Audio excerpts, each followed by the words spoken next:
Dear students, today I will start a new topic from the grammar section, that is voice sense. Voice sense to তোমালোকৰ higher secondary second ইয়াৰত খুবই দৰকাৰী, এটো সিলেবাসত আছে আৰু এটো খুব সহজ হয়। ভয়েস সেন্স বিলাক আসলতে গ্ৰামাৰ সেকশনৰ ক'ব গ'লে ভয়েস সেন্সে ইজি বুলি মই ক'ব পাৰোঁ, যদিও তোমালোকৰ কিছুমানৰ কনসেপ্টৰ অলপ খেলি মেলি থাকিব পাৰে। মই কনসেপ্টটো আজি ক্লিয়াৰ কৰিম। ভয়েস সেন্স মই স্টাৰ্ট কৰিছোঁ এই কাৰণে। চাবা ভয়েস সেন্স, ভয়েস হ'ল এটা এক্সপ্ৰেছন, মানে তোমাৰ নিজকে এক্সপ্ৰেছ কৰা। ভয়েস নিজা মাতেৰে নিজকে এক্সপ্ৰেছ কৰা। তুমি ভয়েস দুই প্ৰকাৰৰ হয়, দুই ধৰণে তুমি নিজকে ব্যক্ত কৰিব পাৰা, নিজকে বৰ্ণনা কৰিব পাৰা, নিজৰ কথাখিনি এক্সপ্ৰেছ কৰিব পাৰা। এটা হ'ল এক্টিভ আৰু এটা হ'ল পেছিভ, যেটো তোমালোক অলৰেডি জানা। এক্টিভ আৰু পেছিভ দুই প্ৰকাৰৰ ভয়েস হয়। সো ভয়েস সেন্সবিলাক আমি কেনেকৈ কৰিব লাগে, যে এক্টিভত থাকিলে পেছিভ কৰিব লাগে, পেছিভত থাকিলে এক্টিভ কৰিব লাগে। এতিয়া এক্টিভ আৰু পেছিভ কি, এক্টিভ ভয়েস মানে কি বুজা আৰু পেছিভ ভয়েস মানে কি বুজা। মই ডেফিনেশ্যনটো লিখিব লাগিছিলোঁ কিন্তু লিখা নাই, তথাপি মই কৈ দিছোঁ সহজ ভাষাত। তোমালোকে বস্তুখিনি লাগিলে নোট ডাউন কৰিবা, কাগজ কলম লৈ ল'বা আৰু মনত ৰাখিবা কথাখিনি। এক্টিভ ভয়েসটো হ'ল যে সাবজেক্টে ভাৰ্বৰ ওপৰত জোৰ দি কৰ্মটো সম্পন্ন কৰে। সাবজেক্ট মানে সাবজেক্ট কাক বোলে, যিয়ে কয় বা যাৰ দ্বাৰা কোৱা হয়, যিয়ে কামটো কৰে, যাৰ দ্বাৰা কৰা হয়, সেইটো হ'ল সাবজেক্ট। সো এক্টিভ ভয়েসত সাবজেক্টৰ ওপৰত গুৰুত্ব বেছি, সাবজেক্টে কামটো কৰিব ভাৰ্বৰ ওপৰত। আৰু পেছিভ ভয়েসত কৰ্মৰ ওপৰত গুৰুত্ব বেছি। পেছিভ ভয়েসত তোমাৰ কৰ্মৰ ওপৰত গুৰুত্ব বেছি, ইয়াতে তোমাৰ সাবজেক্টৰ ওপৰত গুৰুত্ব নাথাকে। যেনেকা মই এক্সাম্পল ল'লে ক'ব পাৰোঁ, চিম্পল এটা চাবা, আগতে কৈ লৈছোঁ এক্সাম্পলটো, যে চিলড্ৰেন লাইক এপেলছ, ল'ৰা ছোৱালীবিলাকে কি ভাল পায়, এপেল ভাল পায়। চ' ইয়াতে এইটো এক্টিভত আছে, চিলড্ৰেন লাইক এপেলছ এক্টিভত আছে। চ' ইয়াতে চাবা লাইক এপেলছ, ছাবজেক্টটো মই বাদ দিলোঁ, ছাবজেক্টৰ কথা নকওঁ এতিয়া, ইয়াতে নকওঁ। কি ক'ম খালি যে লাইক এপেলছ, আপেল ভাল পায়। কোনে, প্ৰশ্ন এটা ৰৈ যায়। যেতিয়া আমি ক'ম যে ল'ৰা ছোৱালীবিলাকে আপেল ভাল পায়, অমুকে আপেল ভাল পায়, তমুকে আপেল ভাল পায়, তো কাৰ্যটো সম্পূৰ্ণ হ'ল। আৰু এই ক্ষেত্ৰত চাবা গুৰুত্বটো তোমাৰ ছাবজেক্টৰ ওপৰত বেছি দিয়া হ'ল। অমুকে আপেল ভাল পায় বা ল'ৰা ছোৱালীবিলাকে আপেল ভাল পায়। কিন্তু পেছিভত চোৱা, এইটো সেন্টেন্সে মই পেছিভত আকৌ কৰিছোঁ, এপেলছ আৰ লাইকড বাই চিলড্ৰেন। এতিয়া এপেলছ আৰ লাইকড, এতিয়া সাবজেক্টটো আমাৰ এটা অবজেক্ট হৈ গ'ল বাই চিলড্ৰেন, এইটো মই বাদ দিলোঁ, এইটো নকওঁ। এপেলছ আৰ লাইকড, এপেলবিলাক ভাল পায়। এই কথাটো কোৱাৰ লগে লগে তোমাৰ মনত নিশ্চয় এটা ভাৱৰ উদয় হ'ব যে এপেলছ আৰ লাইকড, আপেল ভাল পায়, আপেলটো চবেই ভাল পায়। চ' এই ক্ষেত্ৰত চাবা বাই চিলড্ৰেন, বাই ৰাহুল, বাই ৰাজু, বাই ৰহিম, বাই ৰাম, এইবিলাকৰ গুৰুত্বটো একদম কমি গৈছে। আপেল ভাল পায়, তেতিয়া আমাৰ মনতে নিজে নিজে উত্তৰ আহি যাব যে আপেল ময়ো ভাল পাওঁ, অমুকে ভাল পায়, তমুকে ভাল পায়। চ' সেই ক্ষেত্ৰত তোমাৰ কি হয় যে বাই চিলড্ৰেন, যিটো আমাৰ একশ্যন ডয়াৰ্ছ ছাবজেক্ট আছিল, অবজেক্ট হৈ গ'ল, ইয়াৰ গুৰুত্বটো কম। এপেলছ আছিল আমাৰ অবজেক্ট, অবজেক্টৰ গুৰুত্বটো ইয়াতে বেছি হৈ গ'ল। এপেলছ আৰ লাইকড, এপেলবিলাক ভাল পায়। চ' এনেকুৱা ধৰণৰ এক্টিভ আৰু পেছিভৰ ডেফিনেশ্যনটো জাষ্ট মনত ৰাখিবা যে এক্টিভ ভয়েসত ছাবজেক্টৰ গুৰুত্ব বেছি আৰু পেছিভ ভয়েসত অবজেক্টৰ গুৰুত্ব বেছি।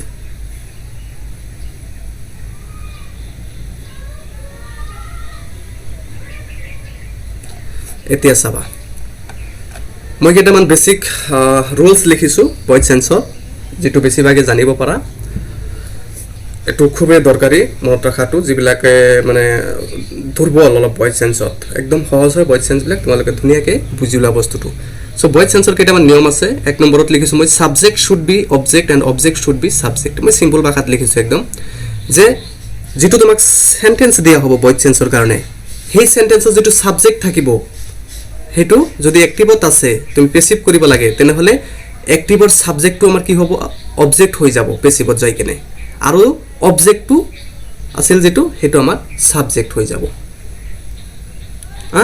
তো এইখিনি কথা কনসেপ্টত ৰাখিবা যে subject should be object and object should be subject subject to object হৈ যাব আৰু অবজেক্ট টু সাবজেক্ট হৈ যাব এটা এটা পয়েন্টৰ কথা মনত ৰাখিবা নেক্সট নাম্বার 2 আছে according to the new subjects number person there should be a be verb টেন্সৰ কথা আছে তে টেন্সৰ লিখা নাই বস্তুটো তো টেন্সৰ কথা আছে টেন্স তো থাকিবই টেন্স অনুযায়ী তুমি টেন্সৰ পৰিৱৰ্তন কৰিব নোৱাৰা ভইচ চেঞ্চত টেন্স যেটো থাকে হেতুৱে থাকিব এনেকা নহয় যে প্ৰেজেন্ট ইনডিফিনিট টেন্স আছে মই কন্টিনিউয়াস কৰি পেলাম এনেকা নহয় প্ৰেজেন্ট পাৰফেক্টত কৰি পেলাম এনেকাও নহয় সো টেন্স তো সেম থাকিব তো according to the new subjects number new subject বুলিয়াতে কি কোৱা হৈছে নিউ সাবজেক্ট মানে যেটো তুমি অবজেক্ট আনি কেনে সাবজেক্ট কৰিবা অ্যাক্টিভত যেটো তোমাৰ সাবজেক্ট আছিল হেতু অবজেক্ট হৈ যাব আৰু অবজেক্ট টু সাবজেক্ট আহি যাব সেই কাৰণে যেটো অবজেক্ট আমাৰ সাবজেক্ট হ'ব হেতুক আমি নিউ সাবজেক্ট বুলি কৈছো ইয়াতে so according to the new subjects number number অনুযায়ী নাম্বার আৰু পাৰসন বচন আৰু লিঙ্গ অনুযায়ী তোমাৰ কি হ'ব there should be a be verb এটা তুমি বহাব লাগিব বিভাব থাকিলেও বহাব লাগিব না থাকিলেও তুমি বহাব লাগিব যেনেকা প্রেজেন্ট ইনডিফিনিট টেন্সৰ বিভাব না থাকে অ্যাক্টিভত subject plus main verb plus object তো পেসিভ কৰিতে তুমি বিভাব বহাই লব লাগিব প্ৰেজেন্ট ইনডিফিনিট টেন্সৰ বিভাব কি আমি হেতু বহাম হেতু আমি তলত এক্সাম্পল দিছো মই তাতে বুজাই দিম নেক্সট আছে 3 নম্বৰ পয়েন্টটো হল নিয়মটো হল the main verb should be in past participle main ভাবটো সদায় past participle হ'ব যদি তুমি অ্যাক্টিভৰ পৰা পেসিভ কৰা অ্যাক্টিভৰ পৰা পেসিভ কৰোতে তোমাৰ মেইন ভাবটো সদায় past participle তাতে আৰু চিন্তা কৰিব নালাগে কিন্তু past participle ফৰ্মটো তোমাৰ ভাৰ্বৰ জানিব লাগিব এটো খুব দৰকাৰী এটা বস্তু ভাৰ্বৰ প্ৰেজেন্ট পাস্ট আৰু past participle ফর্ম যিবিলাকে তোমালোকে পাইছিলা যে do did done go went gone এইবিলাক খুব দৰকাৰী হ'ব এতিয়া কিয়নো ভইচ চেঞ্চত মেইন ভাবটো সদায় আমাৰ past participle হয় যেতিয়া আমি অ্যাক্টিভৰ পৰা পেসিভ কৰো next number D if in a sentence there is two object then one object should be subject and another or rest one should be its same position এতে কোৱা হৈছে যে যদি এটা বাক্যত দুটা অবজেক্ট থাকে তোমালোকে জানা ডাইরেক্ট অবজেক্ট আৰু ইনডাইৰেক্ট অবজেক্ট দুটা অবজেক্ট আছে অবজেক্টৰ দুটা ভাগ আছে এটা হল ডাইৰেক্ট অবজেক্ট আৰু এটা হল indirect object so direct object indirect object মানে দুটা তেনেহলে আমি যে অবজেক্টক সাবজেক্ট কৰিম যদি দুটা অবজেক্ট থাকে তেনেহলে কি কৰিম আমি সেই ক্ষেত্ৰত হ'ব কি যে তুমি যিকোনো এটা অবজেক্টক সাবজেক্ট কৰিবা আৰু অবজেক্ট যেটো ৰৈ গল হেতু তাৰ সেই স্থানতে বহি থাকিব হিয়াক আৰু লৰচৰ কৰিব নালাগে সো সেই কাৰণে এতে ডি নম্বৰত কোৱা হৈছে যে যদি কোনো এটা বাক্যত if in a sentence there is two object then one object should be subject and the rest one should be in its own position or same position এটা অবজেক্ট আনিবা আৰু এটা অবজেক্ট যে থাকিব তাৰ সেই স্থানতে বহাই ৰাখিবা হিয়াক আৰু ইফাল ইফাল নকৰিবা last rules to hall there should be a preposition especially by before new object নতুন অবজেক্ট যেটো আমাৰ হৈ যাব সাবজেক্ট আমাৰ অবজেক্ট হৈ যাব যে সেই অবজেক্টৰ আগত এটা প্ৰিপজিশন বিশেষকৈ বাই প্ৰিপজিশন বহে বেছিভাগ তো এই ক্ষেত্ৰত আমি এটা প্ৰিপজিশন বহাব লাগিব এই পাঁচটা হল তোমাৰ basic rules for changing the voice খুবই দৰকাৰী নিয়ম কেইটা ধুনীয়াকৈ লিখি লবা ধুনীয়াকৈ লিখি লৈ একদম মুখস্থ কৰি লবা কনসেপ্টত ৰাখিবা মুখস্থ কৰিব নালাগে কনসেপ্টত ৰাখিলেই হল তাৰ পিছত এটা পয়েন্টৰ কথা লিখিছো মই যে object form of some subjects কিছুমান সাবজেক্টৰ অবজেক্ট ফৰ্ম যেনেকা আই আমাৰ সাবজেক্ট আই টু যে যেহেতু আমাৰ সাবজেক্ট অবজেক্ট হৈ যায় অবজেক্ট টু সাবজেক্ট হয় তেনেহলে এটো উল্টা পুল্টা হলে আমাৰ পৰিৱৰ্তন এটা কৰিব লাগিব হেতু হল কি যে সাবজেক্ট যদি আই থাকে আই আমাৰ সাবজেক্ট তেনেহলে সেই সাবজেক্টটো আমি যেতিয়া অবজেক্ট কৰিম তেনেহলে আই টু চেঞ্জ হৈ ট্রান্সফর্ম হৈ অটোমেটিক কি হৈ যাব মি হৈ যাব এটো তুমি টেবলটো তোমালোকে কনসেপ্টত ৰাখিব লাগিব মনত ৰাখিব লাগিব যে সাবজেক্ট যদি আই থাকে তেনেহলে হেতু সাবজেক্টটো যেতিয়া অবজেক্ট কৰিম আই আৰু না থাকে মি হৈ যাব যেটো তোমালোকৰ অলৰেডি আইডিয়া আছে উই আস ইউ ইউ, হি হিম, শি হাৰ, দে দেম, ৰাম ৰহিম, যদু মধু কদু, যিমান নাম আছে চববিলাকত সেই সেম নাম থাকিব, ইয়াত আৰু চেঞ্জ কৰিব লাগে একো নাই। তো মই টেন্স অনুযায়ী ষ্টাৰ্ট কৰিম, এইটো চিৰিয়েলি হ'ব, প্লাছ তোমাৰ সুবিধাও হ'ব, ফৰ্মেশ্যন আছে, ফৰ্মেশ্যন কেইটা মনত ৰাখিলেই মেথছৰ নিচিনা তোমালোকৰ সহজ হৈ যাব, সেইকাৰণে মই মানে টেন্স অনুযায়ী ল'ম বস্তুবিলাক। প্ৰথমে আছে আমাৰ present indefinite tense. Present indefinite টেন্সৰ যিবিলাক চেণ্টেন্স সেইবিলাক আমি ভইড চেঞ্জ কেনেকৈ কৰিম। ফৰ্মেশ্যন, এতিয়া তোমালোকক টেন্সৰ শিকোৱাতে এটা কথা মন কৰিব লাগিব যে টেন্সৰ প্ৰেজেণ্টটো একদম ফিউচাৰ পাৰফেক্ট কণ্টিনিউৱাছলৈকে তোমালোকে ফৰ্মেশ্যনটো জানিব লাগিব। সেই ফৰ্মেশ্যন অনুযায়ীহে তোমাৰ ভইড চেঞ্চৰ ফৰ্মেশ্যন চেঞ্জ হ'ব। চাবা তলত আছে ফৰ্মেশ্যন, মই লিখিছোঁ এক্টিভ, এক্টিভত যদি এইটো ফৰ্মেশ্যন থাকে, প্ৰেজেণ্ট ইনডিফিনিট টেন্সৰ subject plus present form of main verb plus object plus extension, এক্টিভত আমাৰ এইটো ফৰ্মেশ্যন থাকিব। এইটো প্ৰেজেণ্ট ইনডিফিনিট টেন্সৰ ফৰ্মেশ্যন হয়, জেনেৰেলি এইটো ফৰ্মেশ্যন হয় প্ৰেজেণ্ট ইনডিফিনিট টেন্সৰ, subject plus present form of main verb plus object plus extension. Present indefinite টেন্সৰ কিন্তু ছাবজেক্টৰ পিছত বি ভাৱ নাথাকে, direct subject direct main verb plus object, extension থাকিব পাৰে নাথাকিবও পাৰে। আচ্ছা, পেচিভত কি হৈ যাব তেনেহ'লে? প্ৰেজেণ্ট ইনডিফিনিট টেন্সৰ এক্টিভৰ ফৰ্মেশ্যন এইটো, তেনেহ'লে পেচিভৰ ফৰ্মেশ্যন তোমাৰ এইটো। তোমালোকৰ এটা কথা মন কৰিবলগীয়া যে যদি তোমাৰ এইটো ফৰ্মেশ্যনত দিয়া থাকে, পেচিভ যিটো লিখিছোঁ মই, এইটো ফৰ্মেশ্যনত যদি দিয়া থাকে তেনেহ'লে তুমি এইটো ফৰ্মেশ্যনত পেলাই দিবা, এইটো ফৰ্মেশ্যনত কৰিবা ভইড চেঞ্জবিলাক। আৰু যদি এইটো ফৰ্মেশ্যনত দিয়া থাকে, ফৰ্মেশ্যন মনত ৰাখিলেও তুমি কৰিব পাৰিবা, অসুবিধা নাই। এইটো ফৰ্মেশ্যনত যদি দিয়া থাকে তেনেহ'লে তুমি এইটো ফৰ্মেশ্যন হিচাপে কৰিলেই হৈ যাব চেণ্টেন্সটো। যেনেকৈ মেথছৰ ফৰ্মুলাত পেলাই মানে কৰিব লাগে তেনেকুৱাকৈ কৰিবা, ইজি হৈ যাব বস্তুটো। আচ্ছা, এক্সাম্পলছ দিছোঁ মই প্ৰেজেণ্ট ইনডিফিনিট টেন্সৰ কেইটামান এক্সাম্পল লৈছোঁ। নম্বৰ 1 যিটো তোমালোকক অলৰেডি বুজোৱা হ'ল, চিলড্ৰেন লাইক এপেলছ, এইটো এক্টিভৰ ফৰ্মেশ্যন আছে। চাবা এতিয়া কি আছে, চিলড্ৰেন টু ছাবজেক্ট, এক্টিভৰ এইটো ছাবজেক্টত আছে এইটো। তাৰপিছত আছে তোমাৰ লাইক, লাইকটো ভাৰ্ব হয়, present form of main verb, like এইটো প্ৰেজেণ্ট ফৰ্ম হয়। তাৰপিছত তোমাৰ অবজেক্ট, এপেলছটো হ'ল আমাৰ অবজেক্ট। তো এইটো এই ফৰ্মেশ্যনত আছে আমাৰ, তেনেহ'লে আমি কি কৰিব লাগিব, আমাৰ এইটো ফৰ্মেশ্যনত কৰিব লাগিব। এইটো ফৰ্মেশ্যনত কৰিবলৈ হ'লে আমাৰ ছাবজেক্টটো অবজেক্ট হ'ব, অবজেক্টটো ছাবজেক্ট হ'ব, এইটো সেই বেছিক ৰুল কেইটামানত ৰাখিব লাগিব। তো ছাবজেক্ট কোনটো হ'ব, এই অবজেক্টটো আহি কিনে ছাবজেক্ট হ'ব। তাৰমানে এপেলছ, এপেলছটো অবজেক্ট আছিল, এইটো আমাৰ ছাবজেক্ট হ'ব এপেলছ। এপেলছটো আমাৰ প্লুৰেল ফৰ্ম হয়, বহু বচন। আৰু তাৰপিছত কি আছে, ছাবজেক্টৰ পিছত পেচিভত কৰিব লাগে আমি, এটা বি ভাৱ আছে, বি ভাৱ। বি ভাৱটো আমাৰ কি, প্ৰেজেণ্ট ইনডিফিনিট টেন্সৰ বি ভাৱ আমি জানো, প্ৰেজেণ্ট টেন্সৰ বি ভাৱ এম ইজ আৰ, এই তিনিটা। এতিয়া এমটো আইৰ লগত বহে,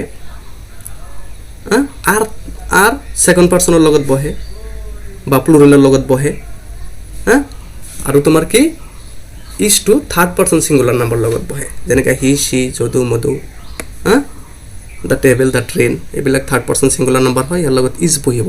এতিয়া চিলড্ৰেন আছে, ল'ৰা ছোৱালী, এইটো কিন্তু প্লুৰেল ফৰ্ম হয় চিলড্ৰেনটো, সেইকাৰণে ইয়াৰ লগত আৰ বি ভাৱ বহিছে। এপেলছ, এপেলছ আমাৰ অবজেক্টটো ছাবজেক্ট হৈ গ'ল এপেলছ। এতিয়া বি ভাৱ ফৰ্মেশ্যন অনুযায়ী আমাৰ বি ভাৱ বহাব লাগে। বি ভাৱ কি হ'ব, এপেলছ যিহেতু বহু বচন সেইকাৰণে আৰ হ'ব, আৰ হ'ল এপেলছ আৰ। আৰু মেইন ভাৰ্বৰ সদায় পাষ্ট পাৰ্টিচিপল, 3 নম্বৰ ৰুলত বেছিক ৰুলত তোমালোকক কোৱা হৈছে ওপৰত, এইটো ভিডিঅ'তে চাবা যে মেইন ভাৰ্বৰ সদায় পাষ্ট পাৰ্টিচিপল হয়। লাইকৰ পাষ্ট পাৰ্টিচিপল লাইট, আৰু অবজেক্টৰ আগত এটা প্ৰিপজিশ্যন, বিশেষকৈ বাই প্ৰিপজিশ্যন বহে। বাই আমি বহাইছোঁ, এইটো past participle of main verb হ'ল প্লাছ প্ৰিপজিশ্যন বাই বহালোঁ, প্লাছ অবজেক্ট। অবজেক্ট কোনটো হ'ব এতিয়া, ছাবজেক্ট যিটো আছিল এক্টিভৰ সেইটো আহি কিনে অবজেক্ট হৈ যাব আমাৰ চিলড্ৰেন।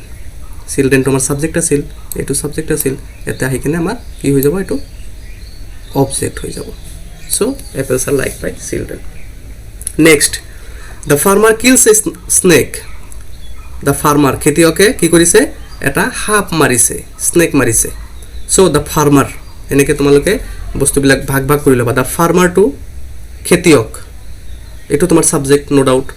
কিলছ মাৰিছে বা মাৰে, এইটো কি তোমাৰ ভাৰ্ব, একশ্যন কৰিছে মানে এইটো ভাৰ্ব হৈ গ'ল। স্নেক, এই স্নেক এটা সাপ, এইটো অবজেক্ট হৈ গ'ল।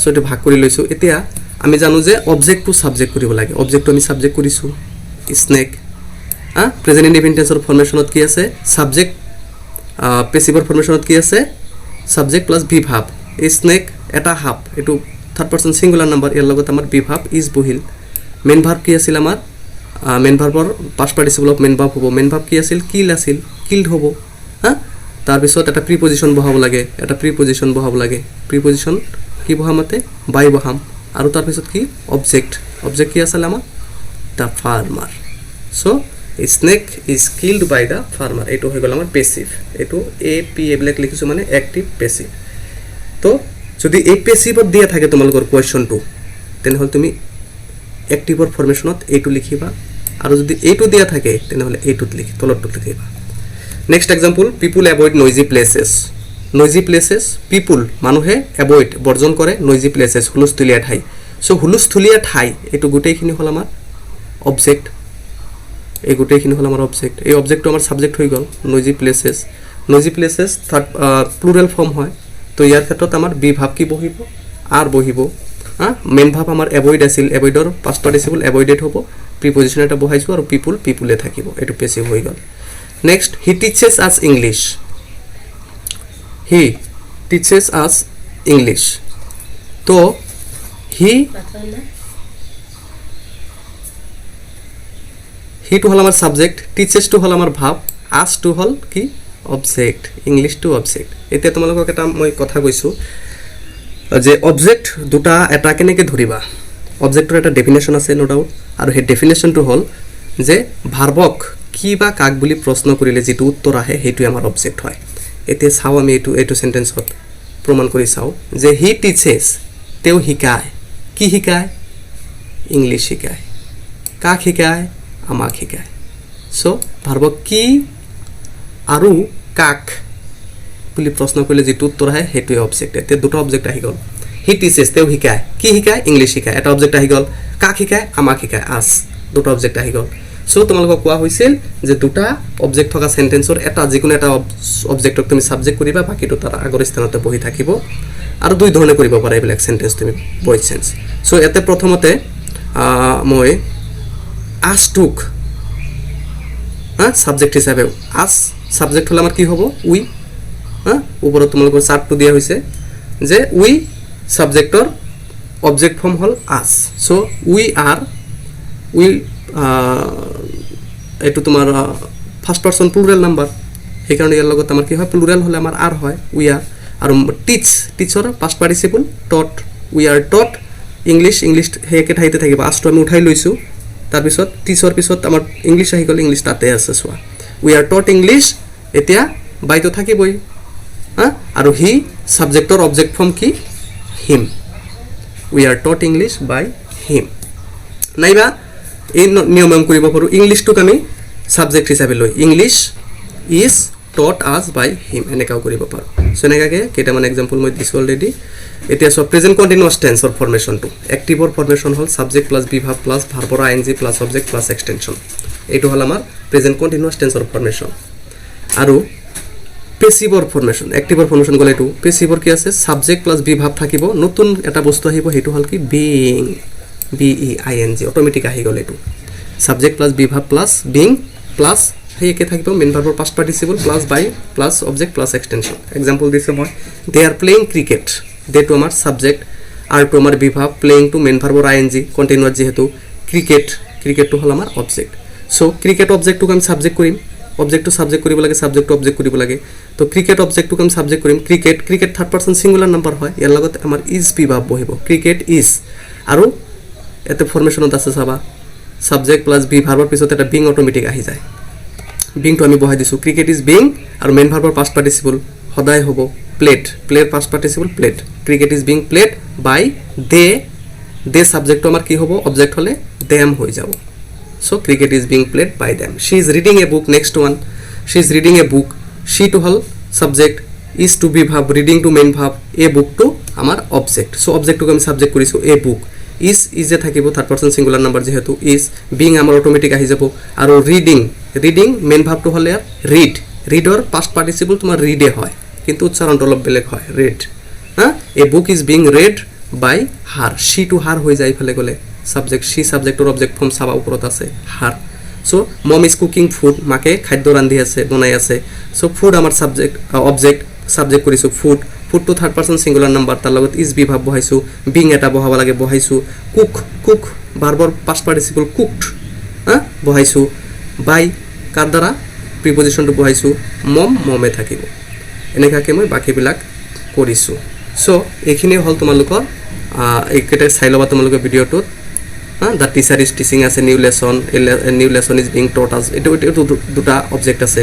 The boy is beating the dog, এইটোত এটা অবজেক্টে আছে। দ্য বয় টু ছাবজেক্ট, ইজ টু বি ভাব, বিটিং টু মেইন ভাব, দ্য ডগ টু object. So' the dog is being beaten by the boy. So' এইটো ফাৰ্ষ্ট পাৰ্ট হয়। মই নেক্সটত আৰু কেইটামান বাকীবিলাক বাকীবিলাকো কৰিম। চ' এইখিনিতে ক্লাছটো শেষ কৰিছোঁ। তোমালোকৰ কোনো কুৱেশ্যন থাকিলে, কোনো অসুবিধা থাকিলে নিশ্চয় মোক জনাবা কমেণ্ট বক্সত। থেংক ইউ ফৰ ৱাচিং।